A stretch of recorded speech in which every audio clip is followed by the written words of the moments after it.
Haunted बस। रात के करीब 11 बज रहे थे। सड़क पर इक्का तुक्का गाड़ियां चल रही थी। अपनी नाइट शिफ्ट खत्म करके शीला और निकिता बस स्टॉप पर खड़ी थी। आज तो हमें बहुत देर हो गई। पता नहीं घर जाने के लिए हमें कोई साधन मिलेगा भी या नहीं। अगर कोई साधन नहीं मिला तो कहीं रात इसी बस स्टॉप पर ना बितानी पड़े। अपनी काली जुबान बंद कर। जब देखो तब उल्टी बातें ही करती है। अरे कुछ देर रुक जाना, कुछ ना कुछ मिल ही जाएगा। लेकिन काफी देर तक इंतजार करने के बाद भी उन्हें कोई बस नहीं मिलती। धीरे धीरे समय के साथ साथ सड़क पर चलने वाली गाड़ियों का दिखना भी बंद हो जाता है। अरे ये देख, अब तो सड़क पर एक भी गाड़ी नहीं दिख रही। दूर दूर तक गाड़ी और किसी इंसान का नामो निशान नहीं है। एक काम करते हैं, वापस अपने ऑफिस चलते हैं। हम दोनों आज रात वहीं गुजार लेंगे। देख, तुझे अच्छी तरह पता है 10 बजे के बाद चौकीदार ऑफिस के मेन गेट पर ताला लगाकर अपने घर चला जाता है। ऑफिस जाने का कोई फायदा नहीं है। इस सुनसान सड़क को देख मुझे बहुत घबराहट हो रही है। एक काम करना, उसी चौकीदार के घर चलते हैं। वो भी तो परिवार वाला है। हम बेफिक्र होकर आज रात उसके घर पर रुक सकते हैं। अरे पागल, चौकीदार 10 बाई 10 की खोली में रहता है। उसके 4 बच्चे हैं। भला वो हमें अपने घर में कौन सी जगह देगा। अब तू ना ये बेकार की बातें बंद कर और चुपचाप खड़ी रह। शायद कोई लिफ्ट ही मिल जाए। फिर काफी देर इंतजार करने के बाद आखिरकार एक नीले रंग की बस उनके सामने आकर रुकती है। बस का दरवाजा खोल कंडक्टर उन दोनों से कहता है, कहिए कहाँ जाना है आप दोनों को? देखिए मेरी पूरी बस खाली पड़ी है। मैं आप दोनों को आपके ठिकाने पर छोड़ दूंगा। इतना कहकर कंडक्टर मुंह में भरे पान की पिचकारी सड़क पर दे मारता है। निकिता, लोगों का कहना है कि कुछ महीने पहले इसी तरह अंधेरी रात में एक नीली बस के अंदर कुछ बदमाशों ने एक जवान लड़की की हत्या कर दी थी। इस बस का रंग भी नीला है। कहीं ये वही बस तो नहीं? कंडक्टर शीला की बात सुन लेता है और मुस्कुराते हुए कहता है, देखिए मेम साहब, उस घटना के बारे में मैंने भी सुना है।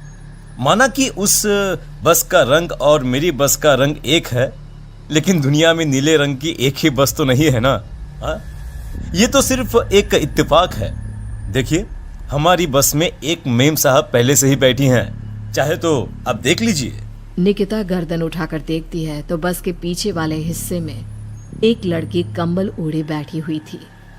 सही तो बोल रहे हैं भैया, बस में पहले से एक लड़की बैठी है। चल अब हम भी बैठ जाते हैं। वैसे भी बहुत देर हो गई है। अरे ठहर जाना निकिता, मुझे डर लग रहा है।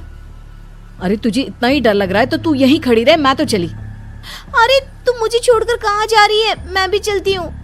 दोनों बस में जाकर बैठ जाती हैं। देखते ही देखते ड्राइवर बस को तेज रफ्तार में चलाना शुरू कर देता है। तभी शीला की नजर पीछे वाली सीट पर अकेली बैठी लड़की पर पड़ती है। उस लड़की की लाल आंखें और उसका आधा जला हुआ चेहरा देखकर शीला घबरा जाती है। सुन निकिता, हमारे पीछे जो लड़की बैठी है ना, उसकी आंखें एकदम खून की तरह लाल और चेहरा किसी चुड़ैल की तरह डरावना दिख रहा है। अरे छोड़ ना, कौन कैसा दिखता है? मुझे इन सब बातों में कोई दिलचस्पी नहीं है। मैं थोड़ी देर झपकी लेना चाहती हूँ, इसलिए अब तू अपनी बड़बड़ बंद कर प्लीज। बेफिक्र निकिता अपनी आंखें बंद करके बैठ जाती है। दूसरी ओर बस जंगल के रास्ते में पहुंची है। चारों तरफ घना अंधेरा और साथ ही जंगल में मौजूद जंगली जानवरों की डरावनी आवाजें शीला को और भी ज्यादा डराए जा रही थी। थोड़ी ही देर में बस एक बरगद के पेड़ के पास से गुजरती है। तभी अचानक बरगद की डाल पर बैठी एक बिल्ली कूदकर खिड़की के रास्ते शीला की गोद में आ गिरती है। मर गई रे, बचाओ मुझे, कोई बचाओ। शीला के चिल्लाने की वजह से निकिता की आंख खुल जाती है और वो भी घबराकर इधर उधर देखने लगती है। तभी पीछे वाली सीट पर बैठी लड़की उठकर शीला के पास आती है और बिना कुछ कहे उस बिल्ली को शीला की गोद से उठा उसे सहलाते हुए अपनी गोद में लेकर वापस अपनी सीट पर जाकर बैठ जाती है। अरे शीला, तू तो बहुत ही डरपोक है। जरा जरा सी बात पर उछल पड़ती है। मैं कल से अकेले ही सफर करूंगी। अरे मैं क्या करूं? वो बिल्ली अचानक मेरी गोद में आ गिरी। अपनी बकवास बंद कर और मुझे चैन से सोने दे। इस तरह शीला को डांटकर निकिता फिर सो जाती है, पर तभी अचानक एक झटके से ब्रेक लगाकर ड्राइवर बस को रोकता है। शीला खिड़की से बाहर झांक कर देखती है तो उसे सड़क के किनारे एक काला आदमी खड़ा दिखाई देता है। उसकी बड़ी बड़ी दाढ़ी और अजीब से कपड़े देखकर शीला को घबराहट होने लगी। क्या हुआ ड्राइवर भैया, आपने बस क्यों रोक दी? अरे वो देखो, वहाँ वो सड़क के किनारे एक आदमी खड़ा है, उसी के लिए मैंने बस रुकवाई है। शीला निकिता को धक्का देकर नींद से जगाती है। अरे अब क्या हुआ? वो देख, सड़क किनारे कितना डरावना आदमी है। उसका अजीबोगरीब हुलिया देखकर लगता है जैसे कोई शैतान खड़ा हो। अब शीला की तरह निकिता भी उस आदमी को देखकर थोड़ा डरने लगती है। कंडक्टर, क्या तुम उस आदमी को बस में चढ़ाने वाले हो? उसे देखकर हमें डर लग रहा है, उसे बस में मत चढ़ाओ। अरे डरने की कोई बात नहीं है मेम साहब, ये आदमी जंगल के पीछे वाले गांव में रहता है। ये रोज इसी वक्त मेरी बस में बैठकर पड़ोस वाले गांव में जाता है। और वैसे भी ये बेचारा गूंगा है। अगर आप लोगों को डर लगता है तो मैं इसे ड्राइवर के बगल में बिठा देता हूँ।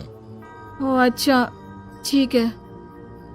फिर कंडक्टर का इशारा पाते ही वो आदमी बस में सवार हो जाता है। ड्राइवर दोबारा एक्सीलेटर पर जोर देकर बस को आगे बढ़ाता है। थोड़ी ही देर में बस एक घाटी पर चढ़ती है। बस के एक तरफ गहरी और डरावनी खाई थी, पर ड्राइवर को इस बात से कोई फर्क पड़ता नजर नहीं आ रहा था। वो लगातार बस की रफ्तार बढ़ाकर बस चलता जा रहा था। ड्राइवर भैया, आप देखते नहीं क्या बगल में इतनी गहरी खाई है? बस की रफ्तार लगातार बढ़ाए जा रहे हो, थोड़ा धीरे चलाओ ना। अरे मेम साहब, घबराने की कोई बात नहीं है, ये तो मेरा रोज का काम है। मैं तो यहाँ इसी रफ्तार से बस चलाता हूँ। अब बेफिक्र होकर अपनी सीट पर बैठ जाइए, आपको कुछ नहीं होगा। ड्राइवर के कहने पर निकिता शांति से बैठ जाती है। कुछ दूर चलने पर अचानक ड्राइवर बस को सड़क के किनारे रोक देता है। शीला एक बार फिर खिड़की के बाहर झांक कर देखती है, लेकिन इस बार उसे कहीं कोई दिखाई नहीं देता। अरे अब क्या हुआ? तुमने बस क्यों रोक दी? यहाँ तो दूर दूर तक कोई भी नहीं दिखाई दे रहा। ड्राइवर उसकी बात का कोई जवाब नहीं देता, पर कंडक्टर बोल पड़ता है।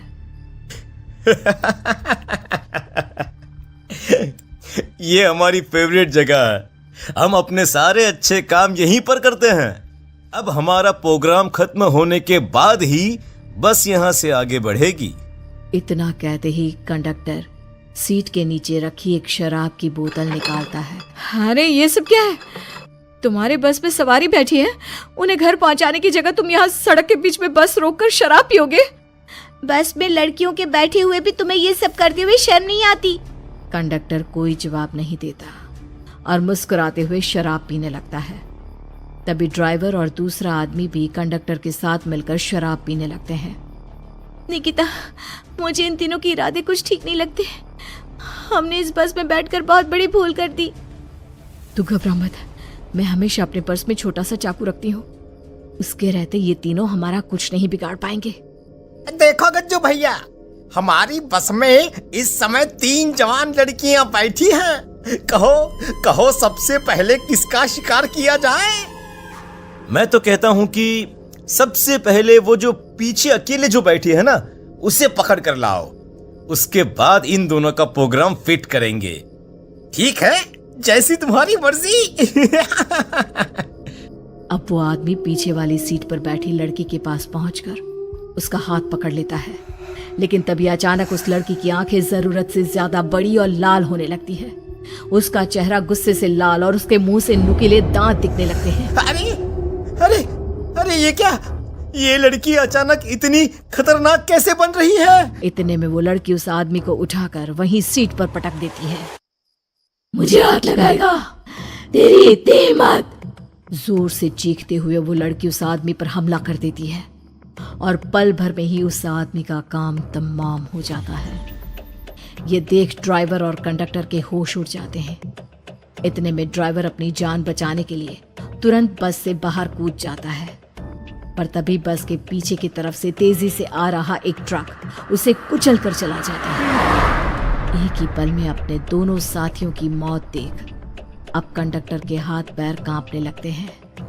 ये सब देख निकिता और शीला के भी होश उड़ जाते हैं। वो चुपचाप अपनी सीट पर ही छुप कर बैठी रहती हैं। अरे अरे कौन हो तुम और तुम इतनी भयानक कैसे बन गई? अब वो लड़की गुस्से में गुर्राते हुए कंडक्टर का गला पकड़ लेती है। इतनी जल्दी मुझे भूल गए? कुछ महीनों पहले तुम तीनों ने बड़ी बेरहमी से मेरी हत्या की थी और फिर शहर छोड़कर भाग गए। कई दिनों से मैं तुम तीनों के इंतजार में भटक रही थी। आज जाकर मेरा बदला पूरा होगा। अब तू भी अपने साथियों की तरह जहन्नम पहुंच जाएगा। अब वो लड़की कंडक्टर को उठाकर बस के पास मौजूद खाई में फेंक देती है। कंडक्टर एक बड़े पत्थर से जा टकराता है और उसकी भी मृत्यु हो जाती है। दूसरी तरफ ये सारा नजारा देख शीला और निकिता बेहोश हो जाती है। अगली सुबह जब उन दोनों को होश आता है तो वो अपने आप को एक सरकारी अस्पताल में पाती है।